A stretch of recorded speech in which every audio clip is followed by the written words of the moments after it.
Sabe que para mí es una gran alegría el presentar al orador, el que nos va a entregar el mensaje del Señor. Él es un hermano que aparte de que es nuestro amigo y que lo apreciamos mucho, es un hombre que yo respeto y yo admiro. Es un pastor que está dirigiendo un ministerio, pastoreando en Ciudad Juárez, la iglesia Amor y Verdad. Y yo quiero que recibamos y nos pongamos de pie, recibamos con un aplauso al pastor Jorge Mendoza. Yo sé que Dios tiene algo especial para nosotros. Siempre bromeo y le digo que yo tengo un amigo que es modelo de telenovelas turcas. No, está casado, hermano. Hola, ¿cómo están? Qué bueno, me alegro mucho. ¿Dónde están los de atrás? Porque voy a empezar ahora bachoneando, ahora desde el principio. No, no es cierto, así que pueden tomar su lugar.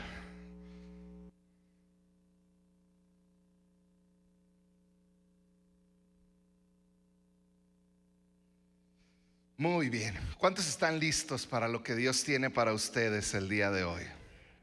Muy bien. ¿Por qué no oramos para darle al Señor el lugar? Padre, en el nombre de Jesús, te entregamos este tiempo en tu palabra. Te hemos adorado. Y ahora yo pido, Señor, que tu presencia mueva de lado a lado de este lugar.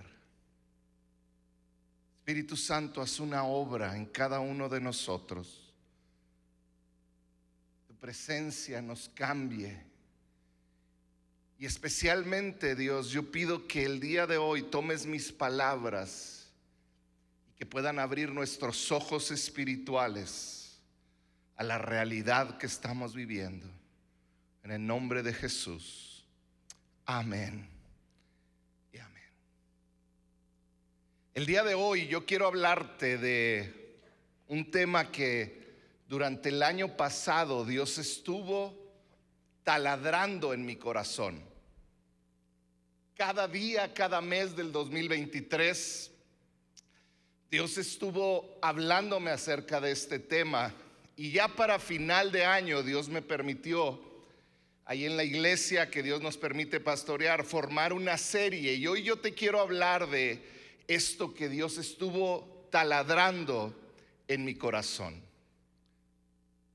Hoy en día estamos enfrentando una tormenta que se está cada vez formando y cada vez haciendo más grande alrededor nuestro.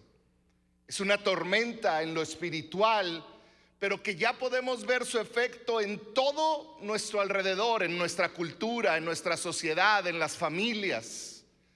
Podemos ver el efecto de esta tormenta acercándose en cada área de nuestra vida. Esta tormenta podemos ver lo destructiva que es, porque en áreas como Europa ya pasó por ahí esa tormenta. Y podemos ver que las iglesias están cerradas. Las iglesias se convirtieron en museos. Podemos ver tantas situaciones como Satanás ha secado literalmente la espiritualidad en Europa, donde gran parte de ellos son ateos. Y luego, si nos movemos, podemos ver que en Canadá, nuestros vecinos del norte, vemos cómo también esta tormenta ha golpeado fuerte, quitando autoridad a los padres y creando tanto conflicto emocional, mental, de identidad en cada familia, trayendo destrucción a la sociedad. Así que mi oración el día de hoy es que el Espíritu Santo abra nuestros ojos como iglesia y como padres de familia, y que podamos ver esta tormenta. Mira, mi reto el día de hoy es que por lo menos tú y yo podamos ver esa tormenta, podamos identificarla. Mi reto el día de hoy es que puedas comenzar a entender esta tormenta y que cause en ti esta necesidad de conocer más de lo que está sucediendo en nuestra sociedad y que podamos verla, entenderla y tener el coraje y la convicción para hacerle frente a esta tormenta. Esa es mi oración, que puedas hoy ver la tormenta, entenderla y tener el coraje para pararte y hacerle frente. Me encanta el tema de estos días de búsqueda. Arraigados, Colosenses 2:6, sé que Abraham estuvo hablando un poquito de esto. Dice: por eso, de la manera que recibieron a Cristo Jesús como Señor, dice, ahora vivan ahora en Él. El siguiente versículo dice arraigados. Di conmigo arraigados. Arraigados en el griego original quiere decir firmemente puesto en un lugar. Es un verbo, no es un adjetivo, es algo que la persona hace por sí mismo. Está firmemente puesto en un lugar, dice, y edificados en él, confirmados en la fe como se les enseñó y llenos de gratitud. Dice el siguiente versículo: cuídense. Voltea con el de un lado y dile: cuídate. Dice: cuídense de que nadie los cautive con la vaña y engañosa filosofía que sigue tradiciones humanas, la que está de acuerdo con los principios de este mundo y no conforme a Cristo.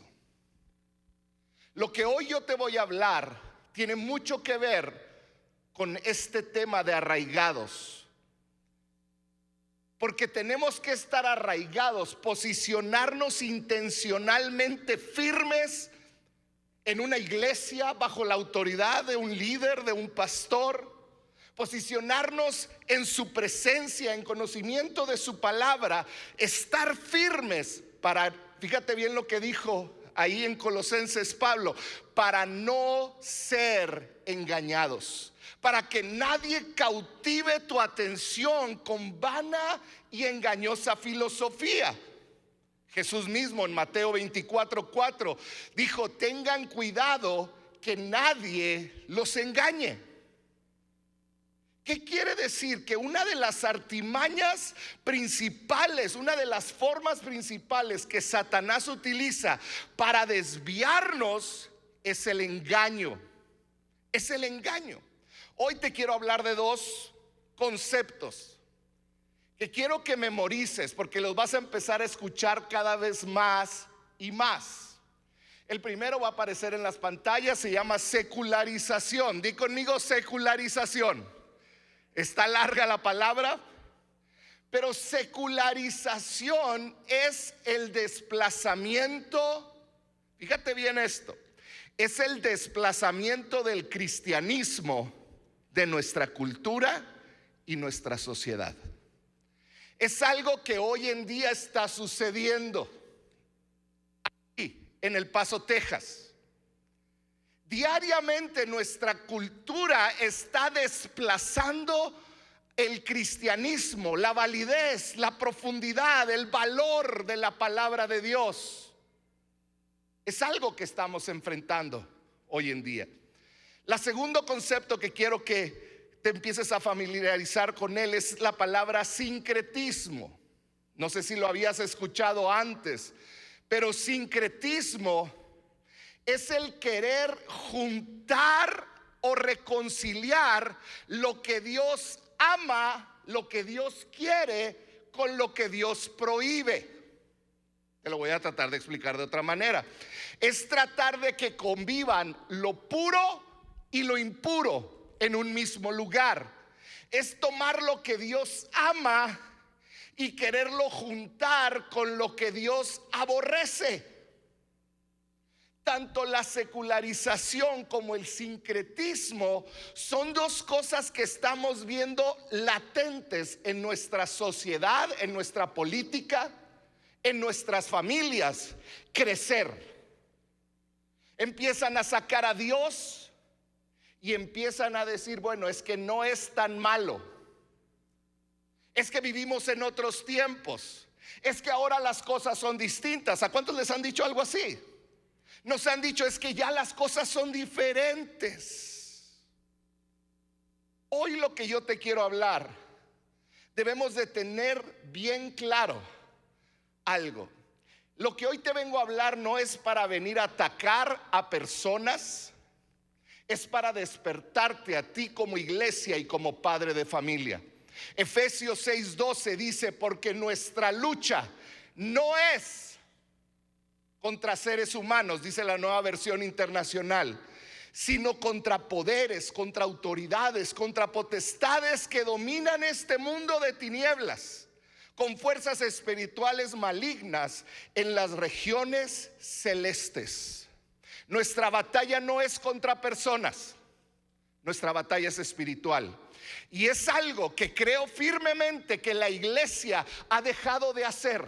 Y cuando hablo de la iglesia, hablo de la iglesia en general latina y quizá americana y quizá la iglesia en el mundo.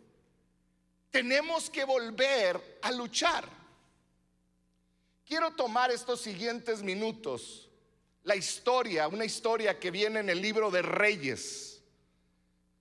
En el tiempo que el pueblo de Israel se separó y se hicieron la región de Judá y la región de Israel. Dice que Israel tenía su rey y por 22 años tuvieron de rey a un hombre llamado Acab y su esposa Jezabel. La Biblia habla mucho de Acab, lo puedes encontrar Primera de Reyes finales del 16 y hasta Segunda de Reyes 2. Y dice de Acab que fue el peor de los reyes que Israel había tenido. Ahora, lo que dice de Acab tiene mucha profundidad, porque él era la quinta generación en su familia de reyes. Y si tú lees la Biblia, te vas a enterar que cada una de esas generaciones anteriores fueron terribles.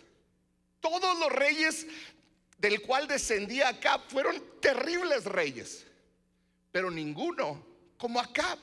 Acab fue el peor. Entonces esta historia que vamos a retomar en Primera de Reyes 17 habla de Acab y Jezabel. Y aunque Acab y Jezabel fueron dos personas, yo quiero que hoy los identifiquemos como dos espíritus que siguen en acción el día de hoy. Dos maneras de actuar que hoy podemos encontrar en familias, en gobiernos, en diferentes áreas de autoridad. Y cuando Satanás levanta a hombres como Acab y Jezabel, Dios tiene que enviar la artillería pesada. Y levantó a un hombre llamado Elías, un profeta lleno del Espíritu Santo y lleno de Dios.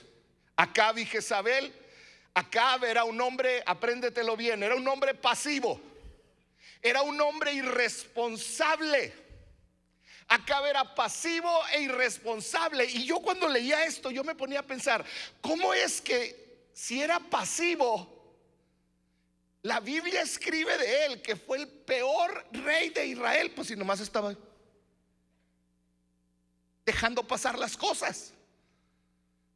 Pero dice la Biblia que su pasividad fue lo que lo hizo el peor, lo cual me abre los ojos a pensar cuántos hombres líderes en sus hogares, cuántas mamás líderes de sus hijos estamos siendo pasivos en la vida espiritual de lo que Dios nos encargó. Estamos siendo pasivos, permitiendo pecado, permitiendo situaciones que provocaron que Acab fuera llamado el peor líder que tuvo Israel, el peor rey. Esto debe de hacernos reflexionar. No podemos tomar una actitud tibia cuando de Dios se trata, cuando de tu familia se trata, cuando del gobierno se trata. Acab era pasivo y irresponsable, lo cual abrió la puerta, porque siempre que hay una Acab en casa, se va a levantar Jezabel. Jezabel, que era controladora y manipuladora. Lo que le faltaba a uno, le sobraba a la otra. Ahora, no me malentiendan, no quiere decir que el espíritu de Jezabel nada más está sobre mujeres. Hay hombres que tienen el espíritu de Jezabel. Hay mujeres que permiten ser pisoteadas y son pasivas. Con esto no va en contra de ningún género. Pero esta era la descripción de el rey y la reina. Acab pasivo y responsable, Jezabel controladora y manipuladora. Elías por el otro lado era claro, directo y asertivo. Hablaba lo que tenía que hablar. Hoy en día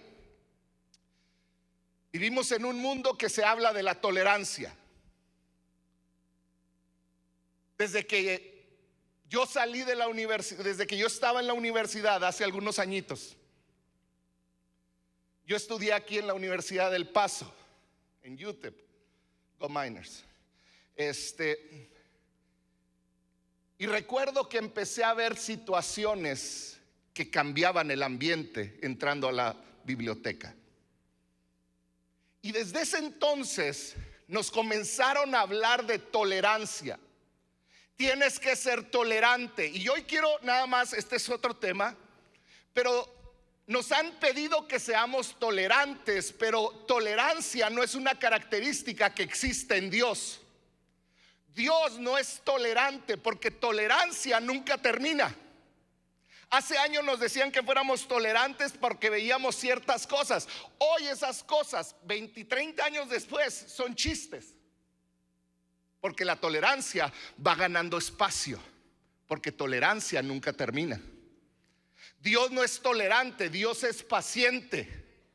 Dios es paciente con nuestro pecado, Dios es paciente con nuestros errores, Dios es paciente con el ser humano. Pero adivina qué, la paciencia tiene un final como esta plataforma. Y dice la Biblia que después que la paciencia de Dios se termina, viene el juicio. Y ese es inevitable. Pero el mundo nos dice, tienes que ser paciente. Fíjate lo que dice Apocalipsis 2:20, hablando de Jezabel. Dice, sin embargo, tengo contra ti, hablándole a la iglesia de Tiatira, que toleras, di conmigo, toleras a Jezabel, esa mujer que dice ser profetisa. Con sus enseñanzas engaña a mis siervos, pues los induce a cometer inmoralidades sexuales y a comer alimentos sacrificados a los ídolos. Estamos enfrentando una tormenta de filosofías, de ideologías y de maneras de pensar. Iglesia, tenemos que abrir los ojos a ver esa realidad. Y todo eso está afectando todo nuestro entorno, te des cuenta o no. Te platico algo que nos sucedió el año pasado.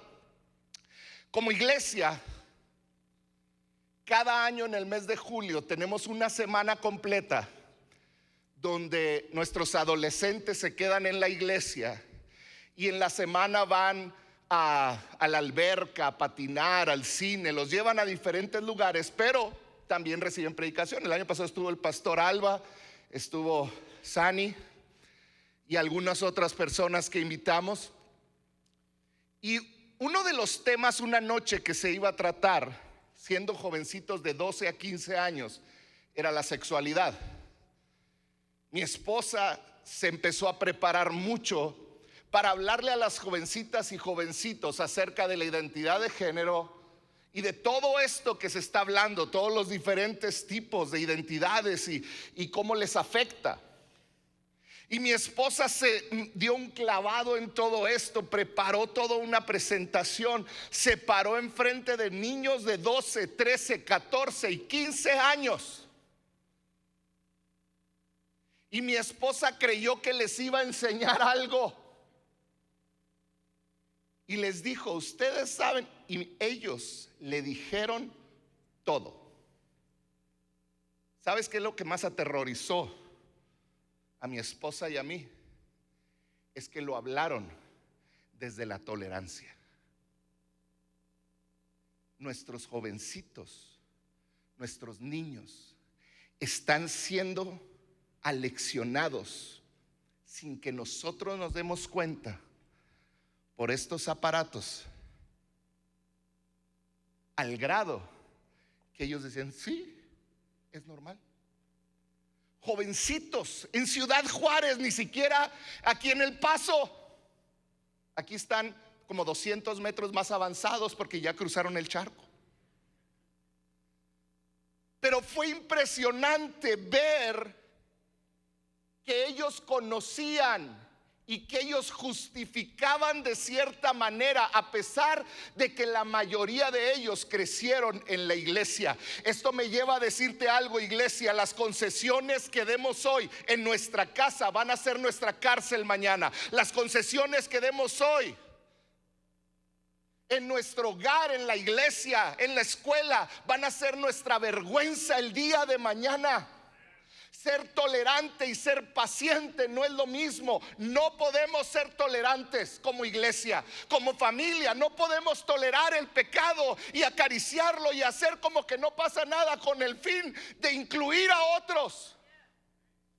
Tenemos que aprender cómo tratar con esta tormenta que ya destruyó la iglesia en Europa. Y yo sé que hay un remanente, no se asusten. Y del remanente Dios reconstruye, y yo sé que lo vamos a ver. Pero ¿cómo enfrentamos esta tormenta?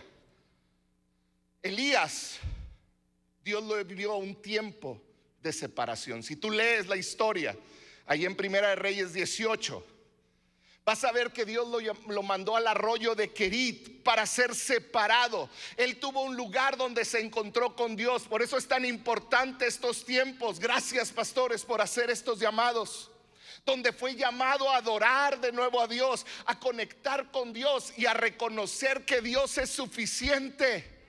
Así que yo te felicito por estar ahí. Hoy yo te quiero hablar. Todo esto fue mi introducción. ¿Creyeron que ya iba a terminar? No. Hoy te quiero hablar de tronos. Es de Burger King, pero no hagan caso. Hoy te quiero hablar de tronos.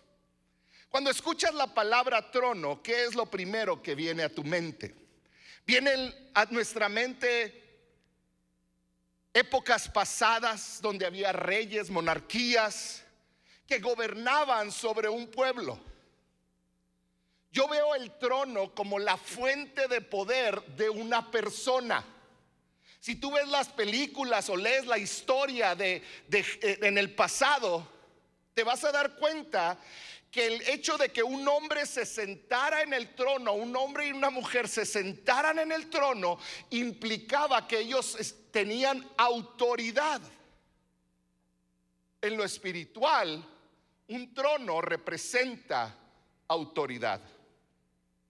Isaías escribió acerca de la rebelión de Satanás en Isaías 14. Dice: decías en tu corazón, subiré hasta los cielos. Fíjate lo que decía Lucero. Dice: levantaré mi trono por encima de las estrellas de Dios. Gobernaré desde el extremo norte, en el monte de la reunión. Subiré a la cresta de las más altas nubes. Seré semejante al Altísimo. Podemos ver en estos versículos que Satanás dice, Lucero en ese tiempo: voy a hacer el trono más alto del de Dios. Porque un trono habla de un lugar de altura, de majestad, que es como una fuente de poder para gobernar. Entonces podemos ver dos características que tiene un trono. Número uno, sentarse en el trono representa autoridad, gobierno y poder. Y número dos, espiritualmente es un lugar alto. Podemos ver desde el principio que el trono de Dios, dice Isaías: vi al Señor sentado en un trono, ¿cómo dice? Alto y sublime. Dice, y por encima, y empieza a describir todo aquello. Y Lucero quiso tener un trono más alto que el de Dios. En otras palabras, Lucero y sus ángeles no querían someterse a la autoridad de Dios ni servirlo. Fueron rebeldes y quisieron independizarse de Dios. Aquí te va una clave. Cuando tú quieras reconocer la obra de Satanás, la obra demoníaca en una institución, en una persona, es esto: si la persona se rebela en contra de Dios o la institución y tiene un deseo de ser independiente a Dios, Eso tiene una raíz demoníaca. Cualquier persona que se revela a la autoridad de Dios con hechos o palabras y anhela una vida independiente a Él, la raíz es satánica. Y fíjate lo que sucedió, Isaías 14:15. Dice, pero en realidad, Lucero quiso hacer el trono más alto que el de Dios. Dice el siguiente versículo, pero en realidad has bajado al reino de la muerte, a lo más hondo del abismo. Lo cual nos lleva a una realidad. Pon mucha atención aquí.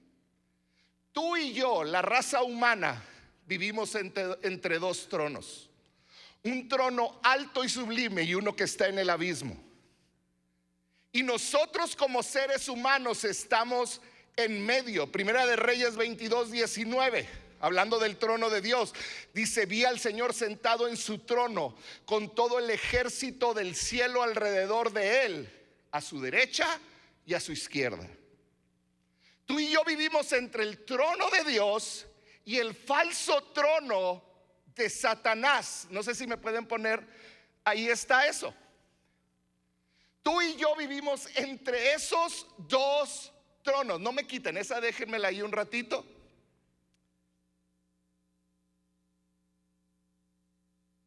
Nosotros que estamos en la tierra, Dios nos ha dado autoridad. Y de cierta manera hay muchos tronos en la tierra. Hay naciones, hay líderes políticos, hay gobiernos. Todos ellos son personas en autoridad que están reinando. Bin Laden, Joe Biden. Ay, que no, bórrenlo por favor, me van a echar del país. Joe Biden tiene autoridad, ¿cierto o falso? Él es una de esas autoridades que tiene autoridad y tiene un reino. Hay otras autoridades más pequeñas, como aquellos que dirigen nuestra educación, aquellos que dirigen el entretenimiento, la cultura, la economía. Pero hay otros líderes, padres de familia, mamás, abuelos, que también les ha sido dada autoridad y también están reinando. Todos los días, fíjate bien esto, en la tierra hay una batalla. ¿Traemos el cielo a la tierra o traemos el infierno a nuestra área de autoridad? No quiero que se te olvide esta imagen. En tu cabeza hay autoridad dada por Dios. Y todos los días tú y yo decidimos si vamos a traer la tierra a nuestra área de autoridad, llámale así a tus hijos y a tu familia, o si vamos a traer el infierno. Andrés Manuel López Obrador, mi presidente, todos los días toma una decisión. Si va a traer el cielo a México o va a traer el infierno a México. Sobre uno de esos dos tronos se está postrando Andrés Manuel y Joe Biden. Se está postrando nuestra educación. Se está postrando sobre uno de esos dos tronos, sobre el trono de Dios, y están trayendo a Dios a la educación o están trayendo el infierno a la educación. No conozco mucho de aquí, pero en México están trayendo el infierno a la educación, cambiando los libros de texto.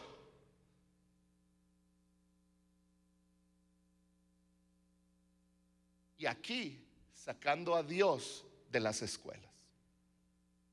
Todos los días, tú y yo en nuestras casas, cuando decidimos, hombres, mujeres, abrir la computadora y accesar páginas llenas de inmoralidad, de chismes, de pornografía, estamos tomando la autoridad y estamos diciendo: mi área de autoridad e influencia está rendida ante el Dios del cielo, el reino del cielo, o el reino de Satanás.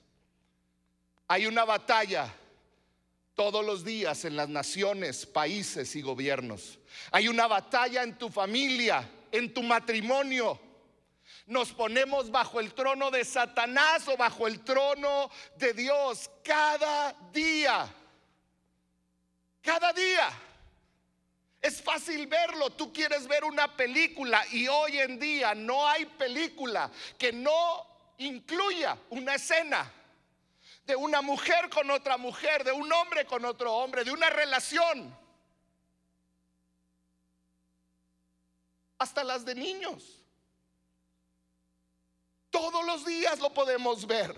La moda está influenciada por personas en autoridad que no han rendido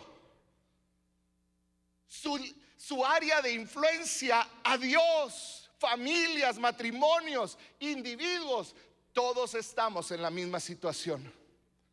Cada autoridad, cada persona en autoridad toma la decisión de ante quién postrarse, ante el trono de Dios o ante el trono de Satanás.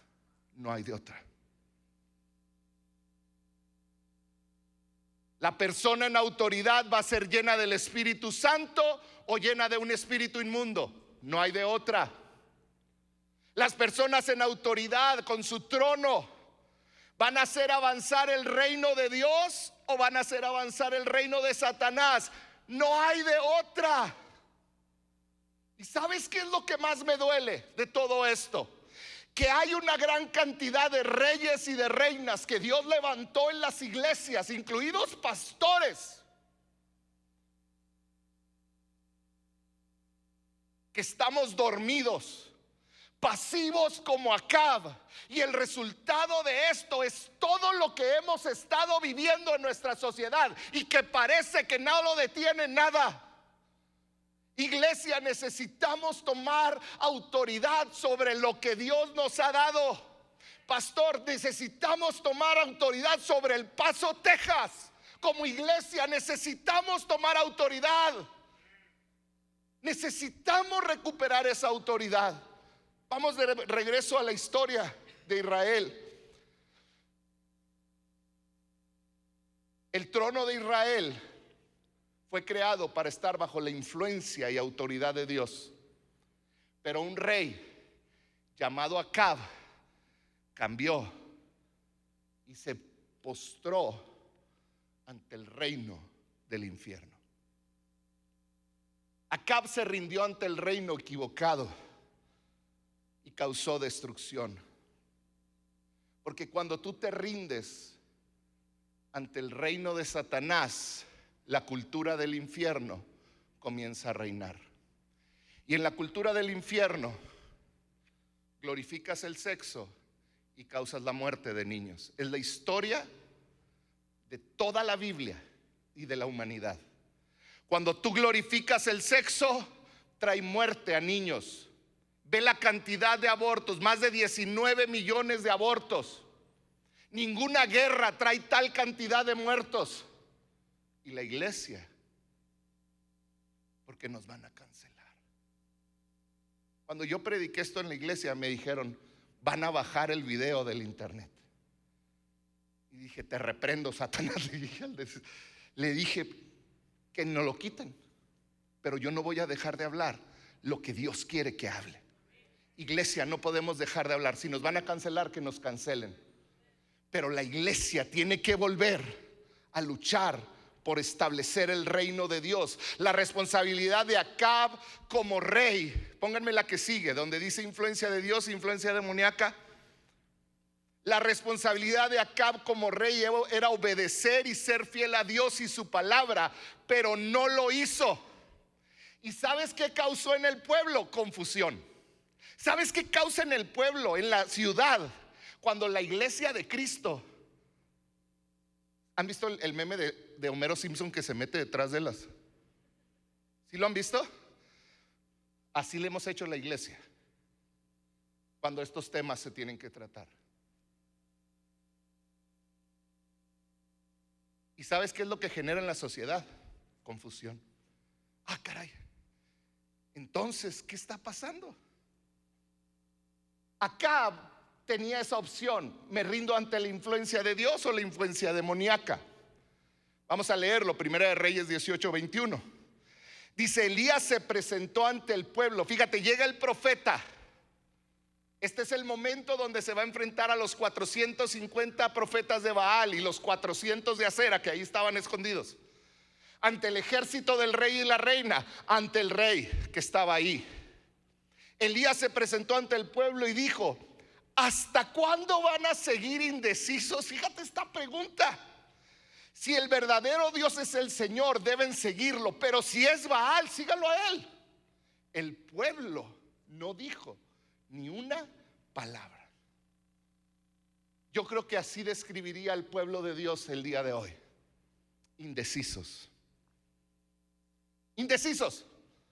Muchos de ustedes, mientras me están oyendo, han considerado estos últimos meses o años: es que no está tan mal. Es que, pues bueno, es que son otras épocas. Love is love. Es que, pues es que ya no piensan como antes. Es que mis hijos ya están en esa cultura. Y el pueblo estaba indeciso. ¿Sabes por qué el pueblo terminó indeciso? Por la indiferencia y tolerancia que mostraron las personas en autoridad. ¿Quieres una iglesia confundida? Nunca hables de estos temas en la iglesia.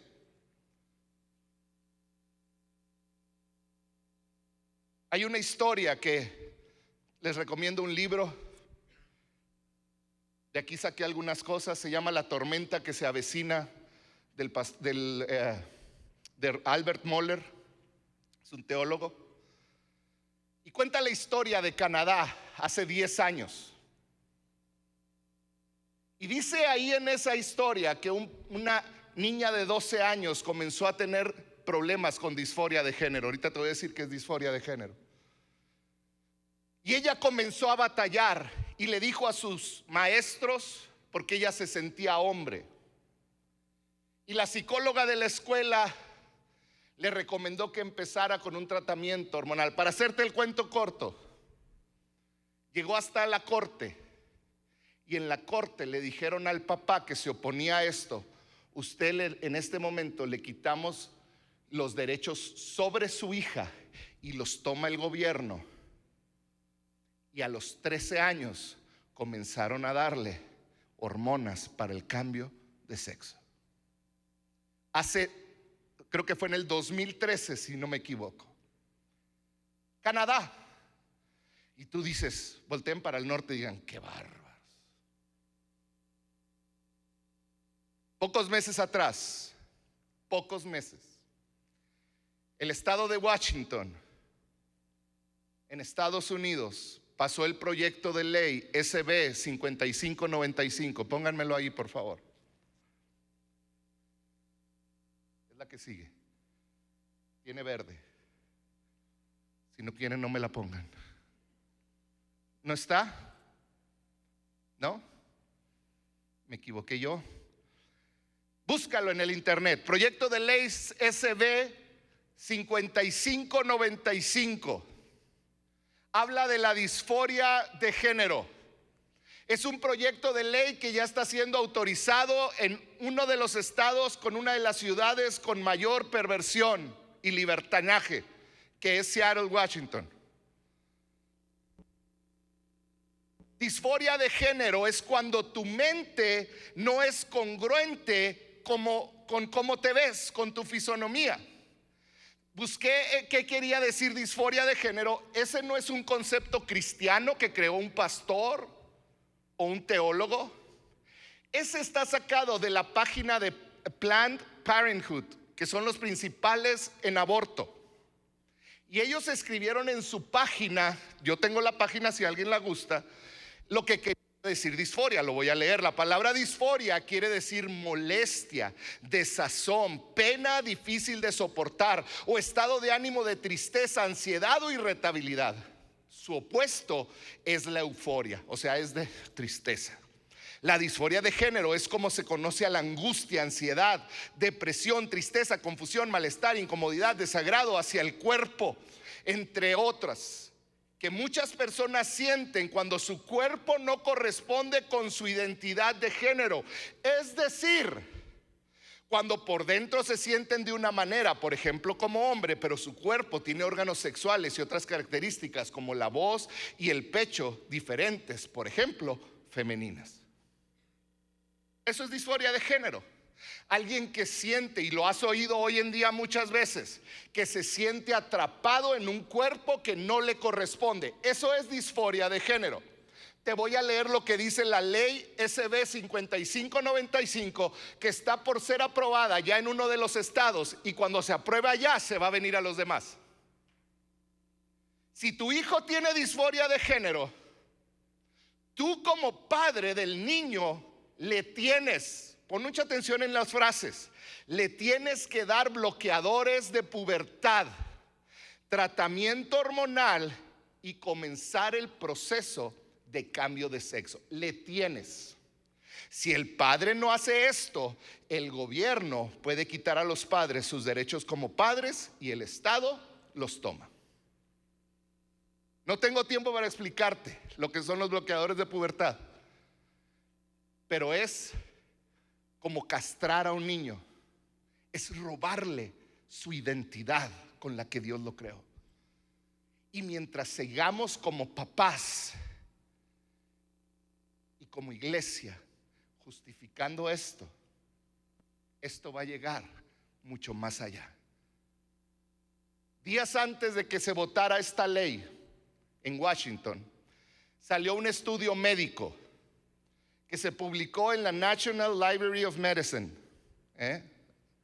Si hablo inglés, no más eso. Hicieron el siguiente pregunta: ¿qué es lo que provoca que un niño cambie o un joven cambie de orientación sexual? Te voy a leer las primeras palabras del resultado de este estudio.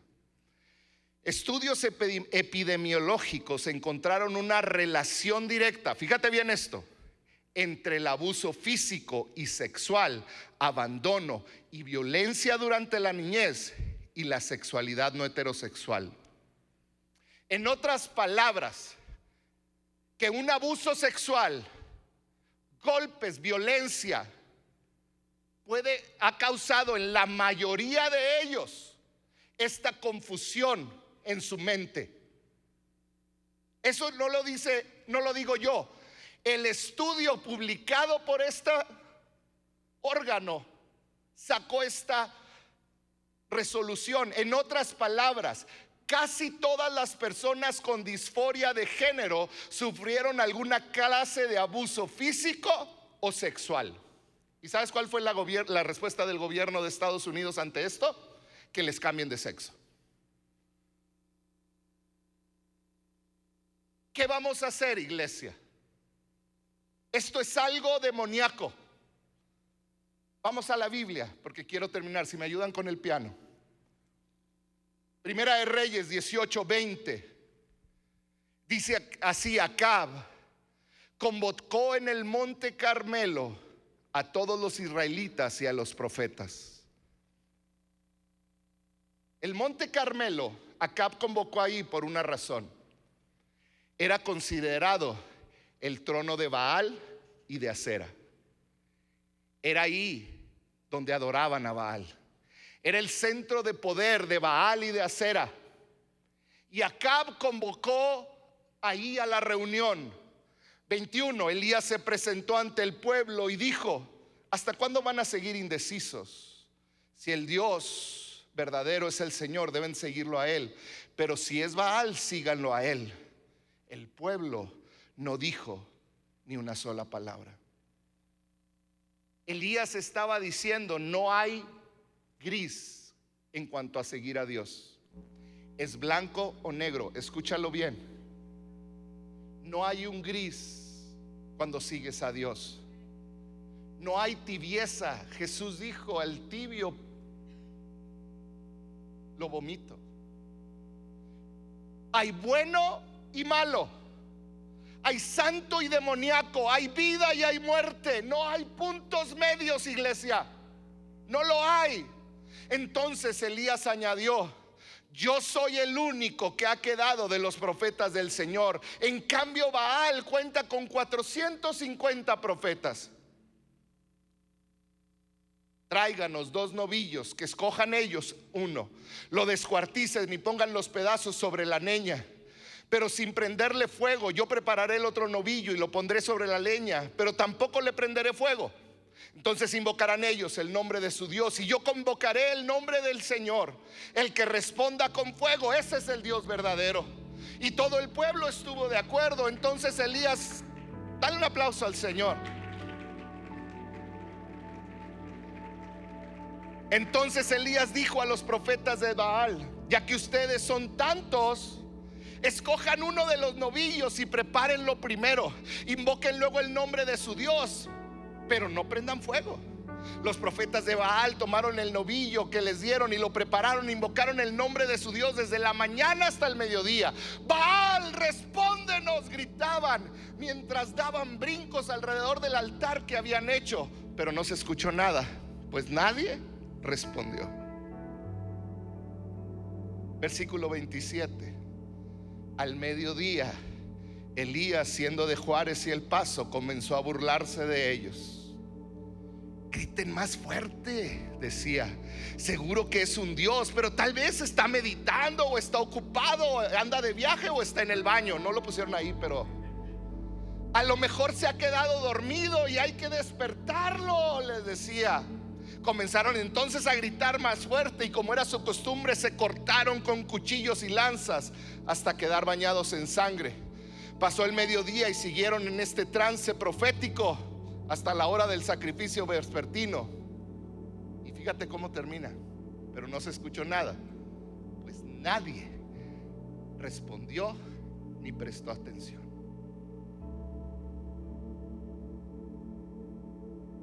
Porque el reino de Satanás ha sido derrotado. Y aunque parece que son más, se han rendido ante el reino equivocado. Y la iglesia ha quedado en medio, indecisa, como el pueblo de Israel. Entonces Elías dijo a todo el pueblo: acérquense a mí. Así lo hicieron. Y como estaba en ruinas el altar del Señor, Elías lo reparó. Ese es otro tema completo. Pero es tiempo de reparar el altar, porque es solo en el altar del Señor donde vamos a tener la victoria, iglesia. Necesitas este tiempo de búsqueda, tomarlo en serio, buscar al Señor, porque está difícil. Dice: con las piedras construyó un altar en honor al Señor, y alrededor cavó una zanja en que cabían 2 sets de semilla. Colocó la leña y descuartizó el novillo, pues y puso pedazos sobre la leña. Y dijo: llenen el agua 4 cántaros y vacíenlos sobre el holocausto y la leña. Luego dijo: vuelvan a hacerlo, y lo hicieron. Háganlo una vez más, les ordenó. Y por tercera vez vaciaron los cántaros. El agua corría alrededor del altar hasta llenar la zanja. A la hora del sacrificio vespertino, el profeta Elías dio un paso adelante. Iglesia, es tiempo de dar un paso adelante. Y oró así: Señor Dios de Abraham, de Isaac y de Israel, que todos sepan hoy que tú eres Dios en Israel, que yo soy tu siervo y he hecho todo esto en obediencia a tu palabra. Respóndeme, Señor, respóndeme, para que esta gente reconozca que tú, Señor, eres Dios y estás haciendo que su corazón se vuelva a ti. Si queremos ganar esta sociedad, la iglesia, tu familia, tiene que hacer esto, tiene que volver con Dios. Tenemos como papás que retomar la autoridad y rendirnos ante el trono de correcto, ante el trono de Dios. Dice: en ese momento, di conmigo, en ese momento cayó el fuego del Señor y quemó el holocausto, la leña, las piedras y el suelo, y hasta lamió el agua de la zanja. Cuando vieron esto, todos se postraron y exclamaron: el Señor es Dios, el Señor es Dios. Luego Elías ordenó: agarren a todos los profetas, que no se escape ninguno. Y les dio cuello a todos. ¿Cómo necesitamos hombres y mujeres valientes, llenos del Espíritu Santo, que se paren firmes ante la maldad y oren al Señor? ¿Cómo necesitamos padres que con amor van a hablar la verdad a sus hijos?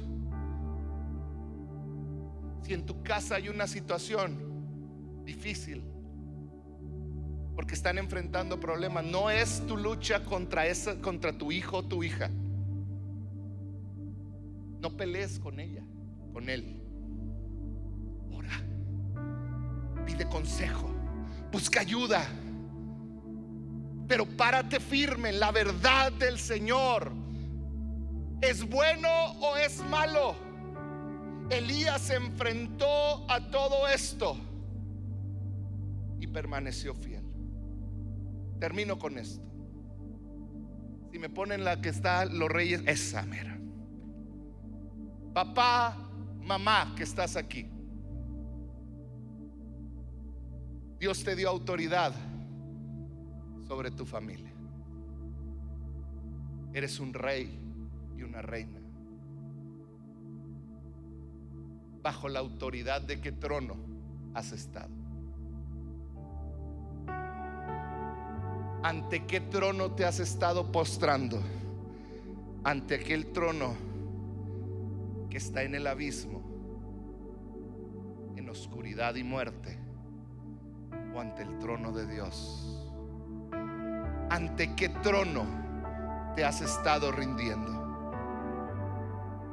Hoy que inicia este tiempo de primicias, es tiempo de volver nuestro corazón a Dios. Yo siento que el Espíritu Santo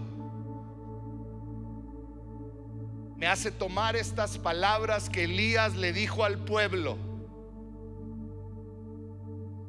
¿Hasta cuándo vas a seguir indeciso?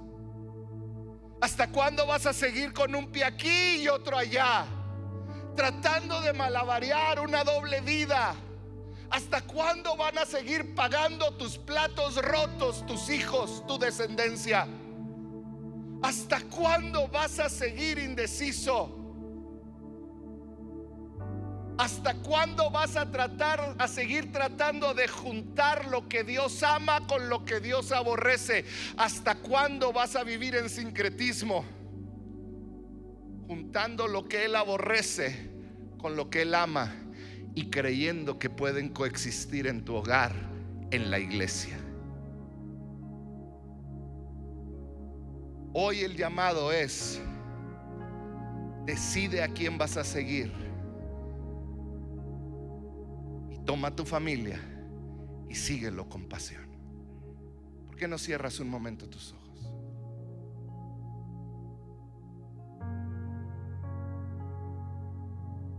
Espíritu Santo,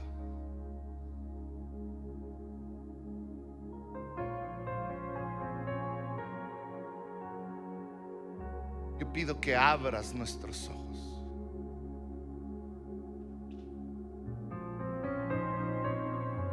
que hoy podamos ver, que hoy podamos verte a ti.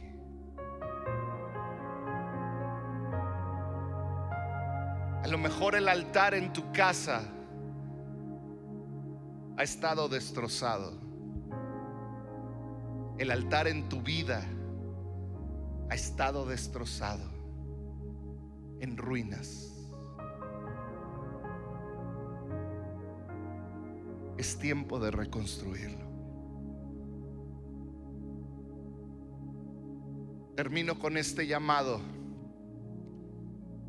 Si hoy quieres reconstruir y dar pasos para reconstruir ese altar para el Señor en tu vida y en tu familia, porque reconoces que ha estado destruido, yo quiero que vengas aquí enfrente a orar.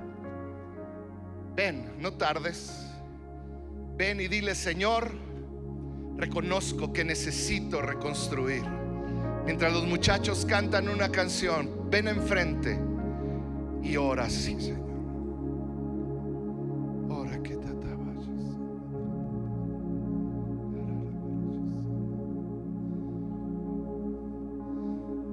El altar es ese lugar que todos en tu casa pueden reconocer que tú estás sirviendo al único y verdadero Dios. Ahí donde estás, dile: Señor, perdóname. Perdóname si en mi vida he estado indeciso, indecisa. Espíritu Santo, perdóname. Señor, pero hoy quiero construir un altar para ti en mi vida, en mi hogar. En mi hogar Satanás no tiene autoridad. Mi familia está rendida ante ti, Señor. Eres tú, Santo, Santo, Santo, Santo, Santo eres tú. Oh, Santo, Santo, Santo, Santo, Santo eres tú. Eres Santo, Santo, Santo, Santo, Santo, Santo eres tú. No hay nadie como tú. Eres asombroso, mi Jesús. No hay nadie como tú. Eres asombroso, mi Jesús. ¿Qué palabras tienen que dejar de utilizarse en tu casa? ¿Qué programas tienen que dejar de verse en tu televisión? ¿Qué uso se le está dando al internet que tiene que ser cortado? ¿Y en qué has dejado de prestar atención en tu casa? Para muchos otros es volver a leer la palabra de Dios, volver a encontrar ese lugar donde puedes conectarte en intimidad con Dios. Padre, en el nombre de Jesús, Padre, que cada uno de los que estamos aquí, Señor, podamos armar este altar para ti, Señor. Señor, un lugar donde podamos levantar y postrarnos ante el único y sabio Rey. Padre, donde podamos meter a nuestra familia bajo tu autoridad, bajo tu señorío. Señor, en el nombre de Jesús, no hay nadie como tú y tú eres santo. Señor, permítenos vivir, Señor, una vida consagrada a ti. Señor, sobre todo espíritu de Acab que hay en la iglesia, que hay en los hogares, todo hombre que no toma su autoridad, Señor, en el nombre de Jesús, yo declaro, Dios, que tú levantas hombres como Elías, llenos del Espíritu Santo.